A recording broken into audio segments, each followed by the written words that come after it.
Hey everyone, how you doing? Jason Lawrence here. Wanted to do a video about how do you know what type of spec home to build if you're thinking about building a spec home, and is it a good idea to build a spec home right now? Well, I can tell you from my experience and my market that I'm familiar with. I'm in southeastern Wisconsin, and I feel like we've got a good market here, but there are definitely areas in the country that have stronger markets where there may be more profit margin to be made. There may be more demand from the amount of people that are moving into the area. We'll just use Florida as a easy comparison. Florida is still an area where lots of people are moving into. So if you're in Florida and in certain types of areas of Florida, it seems like it's kind of a no-brainer that if you did build a spec home there, there's going to be buyers for that spec home with the amount of people that are moving into the area. And every state, every area kind of has their own little things that attract new people, and there's a market everywhere. I mean, I would say that our area in Wisconsin, it's not on par with Florida. If you look at a chart or statistics that get put out there that shows what the activity is around the country, I mean, we're probably on the lower end. Yet if we build a spec home, there's buyers for it. There's still demand for housing. So no matter what's going on with our economy right now at this second, May 5th, actually May 4th, 2023, there's still a lot of demand. So that's a good thing. That makes me comfortable to be able to move ahead and continue building spec homes. So what type of spec home do you build? And that's actually the wrong question to be asking in the beginning of the process. The real question is, where should I build? And how do you determine that? Well, there's a few things that go into that. Some of it I think needs to reflect your expertise in the market, and maybe you don't have any expertise in the market or any real estate experience. That's okay, that's fine, but you still know your area. You still know what's happening in the area. Maybe you're in tune, or you're getting into tune now because you're thinking about building a spec home, so you're starting to see certain things that you didn't notice before. Oh, there's home building going on over here, or there's a neighborhood being developed over here, or there's a spec home being built over here. So the real question is where, because the lot and the location is going to dictate the type, the size, the price point of spec home that you build. So if it's me and I'm starting off from scratch and I'm just gonna use my area as an example, I'm going to drive around the area. I'm going to talk to realtors. I'm going to Google different builders and go check out developments that are going on to kind of get an idea as to what's being built out there, what type of lots are for sale out there.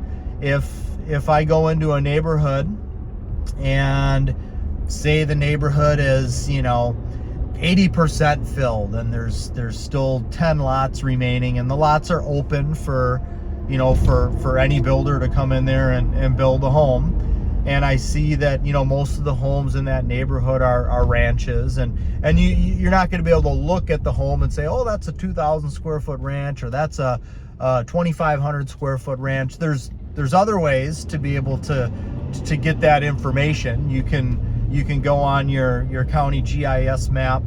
You can click on a particular parcel that you're looking for in the subdivision, and a lot of times there's going to be a property information sheet or even a tax bill that you can see that's going to give what the square footage is.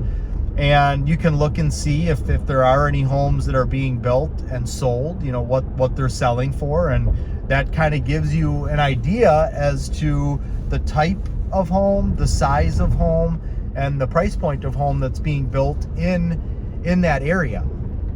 So once and maybe it's not a new subdivision, maybe it's an infill lot, meaning you've got a neighborhood where there's 20-year-old homes that are in there, and there's still a couple lots that are left on that street or in the neighborhood. Again, you can kind of look outside of that neighborhood, there aren't going to be any new home comparables directly on that street because they're all older homes, but you can kind of go, you know, within a 1/4 of a mile radius, try that first and see what type of activity that there is there and what price points are there. If you're building in an older neighborhood, you know, where the home values in that neighborhood, let's just say they're, you know, $350,000. Well, you certainly don't want to build a big monstrosity of a house or even just a real expensive house. You kind of want to shadow the, you know, and mirror the neighborhood as much as you can. Now, you're not going to be able to build a new home and have it be of the same value of those older existing homes because it costs a lot more money to build a new home, but you just want to kind of keep that in mind as you're looking at comparables and, you know, keep on, I would say, more of the conservative end there. If you find a lot in a neighborhood and all of the homes in that neighborhood are 2,500 square feet, they're selling for $500,000 plus, well, now you know that the type of floor plan that you're going to be looking for is going to be something around, you know, 2,500 square feet ranch home. That's what's being built and sold in there. That's what's working in there. So for now, especially if you're starting off with your first one, you want to just kind of mirror what's going on in there because you can see that that's working, and it really, there's less risk in doing something that you know is already working. I want to jump in real quick and talk about my coaching and consulting program that I have. So there's a few different tiers with this. A couple of the tiers include now twice a month Zoom Q&A. So anybody who's in this membership group, twice a month, unless I'm going on vacation or something like that and I can't do it, but twice a month we're going to have Zooms where everybody can jump on. We can talk about the market. People can share their experiences. You can ask questions and I answer questions. That's kind of the main part of it. But doing those twice a month now, and then I do have a video library of videos that are not found on YouTube. I had once made a course on how to build a spec home, and I took all those videos and put them into the membership. So there's detailed videos on how to build a spec home from start to finish. You of course have my support as well. There's a Facebook group that goes along with this. And then there's also the forms and checklists that I use as a builder. So there's lots of value in this. And one of the tiers also includes a once per month 1 hour phone call with myself where we can talk about what you have going on, answer pretty much any and all questions you have at that point in time. I'll have all of the information for this coaching consulting program in the details below. Back to the video. So it's really about finding the right lot. You know, if you live in a neighborhood and you see that every time something goes up for sale, boom, it sells instantly, or there's multiple offers on it, or it's a hot area, you know that the area is being developed, there's more restaurants coming into the area, there's more shopping coming into the area, there's good schools in the area. You know that, hey, if I build a spec home in this area, it's a good area and there's gonna be demand for it. So a lot of it, when you're looking for a lot, is just your own personal knowledge of where you think it would be best for, you know, to put a house where somebody would want to come in and live there. So that's really the first thing that you need to do, is find the property. And then from there, you know, because the lot itself physically, not just the location of it and the price point of homes around it, the lot itself is going to dictate what you build. You may find a lot that's in a great area and the lot is 75 feet wide. And because you've got side yard setbacks, so you've got to have room between the house and the side lot line, maybe 5 to 10 feet, you know that you're going to have to build something that's, you know, 55 to 65 feet wide.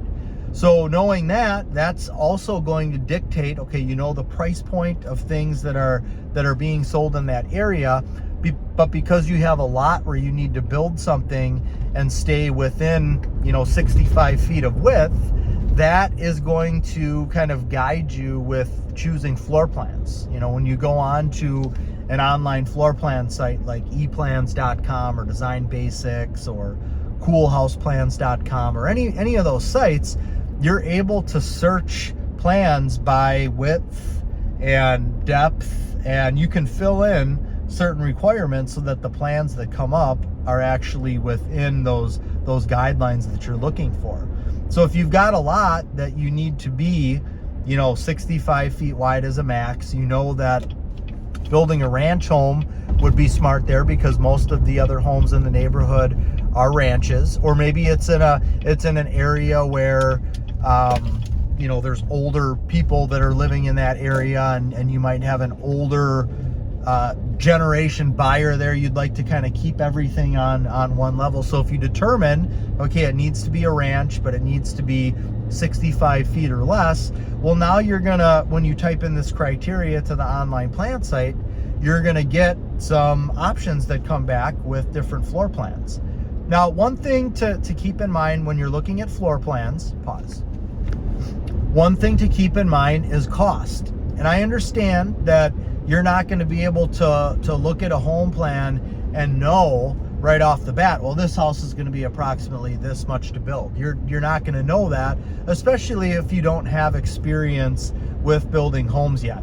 But just a general rule of thumb, something that you can remember, is a basic four corners, basic rectangle or square with a garage attached to it is going to be the most cost-efficient type of build that you can do. So just keep that in mind when you're looking at different floor plans.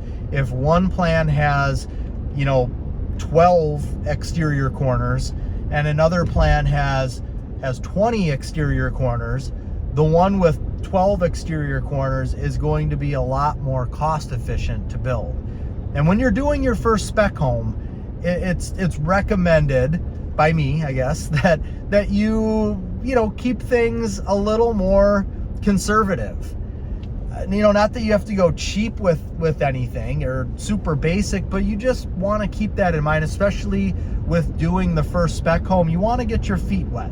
You don't want to get into anything that's going to be too crazy and is going to take longer to build and is going to ultimately force you to sell the property for a lot more than what you would like to. So keeping with something a little more basic, and then making sure to do some wow things on the inside, because nobody knows when they come into a house, if they walk into two different builders' homes and one builder's home has 16 foundation corners, the other builder's home has 10, and one builder's home has 11-foot ceilings, the other builder's home has 10, and one builder's home has 30 windows, the other builder's home has 26. The buyer is not really going to be able to notice those types of things. So essentially, if those two homes that I just mentioned were built with the exact same finishes inside, well, the one that had the more exterior corners, the more windows, the little bit of a taller ceiling, that home is going to need to be sold for more because it costs more to build. But the buyer isn't going to necessarily see any more value in the more expensive home. They're looking at the finishes and they're saying, okay, well, this house over here has the exact same finishes, but it's $15,000 less. Well, I'm going to buy that one.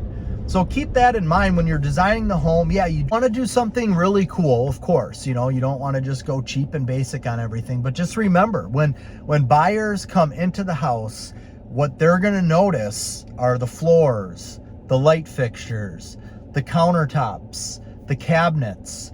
Those are the decorating, the way that it's decorated. So those are the things that the buyers are going to notice. They're not necessarily going to notice that this house here had an island that was 1 foot bigger, or this house over here had 11-foot ceilings compared to 10-foot. Or this house had, the foundation corners or exterior corners are definitely something. They're not going to notice the exterior corners. That's just something that's almost impossible to see while you're in the house. So it's the finishes that are really going to captivate them and get their attention. So just keep that in mind when you're building the house and you're looking at floor plans. The most basic type of floor plan is 4 corners. Not that you're going to build a shoebox with a garage attached to it, but just keep that in mind. That's going to give you a good baseline, at least, to kind of help as you're choosing a floor plan. And you can then, when you find a plan, say you find the plan that you want to move forward with, if you're part of the membership consulting that I have going on, you can run that plan by me. You can send it to me and I can check it out. But once you're going to move forward with that plan, at some point before you build it, you want to buy the license to be able to build that home, and look into, are you able to, if you buy the license to build that home plan one time, read all the fine details. Are you able to make changes to that plan? Because say you find a shoebox with the garage on it and you say, I'd love to just put a little bump out for the the plan's 1,600 square feet. I want to build at 1,800 square feet, so I'm going to put a little bump out where the eating area is. So I've got windows going around there. I've got a nice little bump out there. So you can still make changes to the plan, and you can give it more character and give it more features. But it's good to start off with something simpler. And same with the size that I just talked about there too.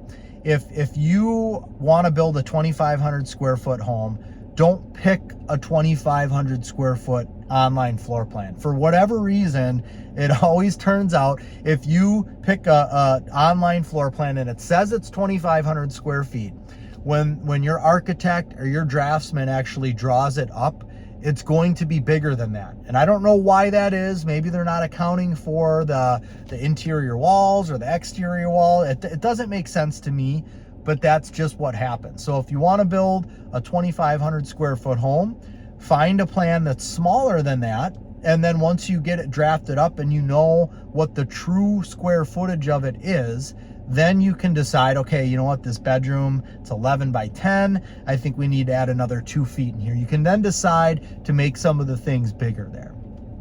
Well, that's all I've got for this one. Just wanted to give a little info on what you should be looking for with a spec home. And yes, I think it's still a great time to be building spec homes. There's tons of demand out there right now. So as long as you're not somebody that says, I'm going to put up 50 spec homes and put them out there, I might be a little unsure about that. But if I'm going to put one up right now and get started with it, I'm pretty confident that even if things slow down, and we're a little slower than we were, last year and the year before, things have just kind of corrected a little bit. And anyways, aside from all of that, I think it's a great time to build a spec home. That's all I've got for this video. If you have any questions or comments, comment below. If you don't subscribe, please do so. Click the little bell for notifications. And I thank you for all of your time in watching this video. Take care and God bless.